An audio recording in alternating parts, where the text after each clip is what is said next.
In my theater-going experience, the most abused of Shakespeare's plays in performance has been Julius Caesar. I remember a production in the late 1980s in which the unkindest cut of all was not delivered by Brutus when he plunged his dagger into Caesar, but by the show's director, who sliced out the pages of the script and gave them a good shuffle before stitching them back together. The show began and ended with the assassination. In between, scenes before the murder alternated with scenes after. I recall another staging in the mid-90s that forced the play into the mold of a bizarre director's concept. I've managed to suppress most of the details of this interpretation, but not the acute embarrassment I felt when I saw a favorite actor of mine from out of town in the audience. I was afraid he might think this production was representative of St. Louis theater. With these memories kicking around in my head, I am more than a little apprehensive when I am about to see Julius Caesar again, so I felt a great sense of relief at the Ivory Theater when it became apparent that St. Louis Shakespeare's recent Julius Caesar would be traditional and respectful. The setting in Rome was immediately established by Elizabeth Henning's costumes and Chuck Winning's scenic design. Ominous proceedings were enhanced by James Spurlock's lighting, Robin Weatherall's sound, and Eric Kuhn's fight direction.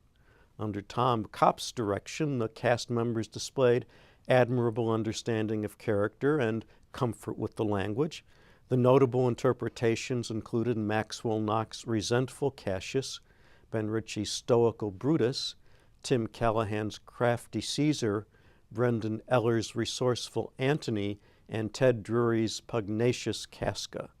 Annalise Webb as Calpurnia and Bridget Bassa as Portia exhibited appropriate concern for their husbands, and a variety of roles were played well by Jake Blonstein, Jas Sabouradiza, Eric Kuhn, Eric Woods, Daniel Ludwig, Howard Riley, Chuck Brinkley, Michael Pierce, and Joshua Perrick. It isn't enough, however, for a production to handle the words well. In his advice to the players, Hamlet famously enjoins actors to suit the action to the word to the action.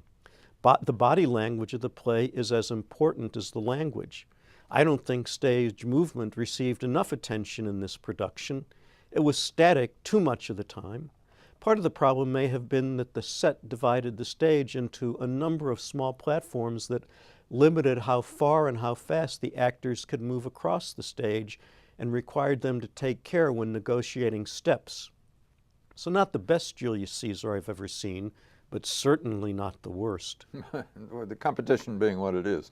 I'm interested in your saying that about the set maybe limiting action, because I felt the energy level was low when I saw it at a different time than you did, but I felt the production, the energy level of the actors seemed lower to me than you'd want to have in the production. Maybe that was the cause. Could be. Hey, thanks for watching. Click here to subscribe and check us out on Facebook. The link is below.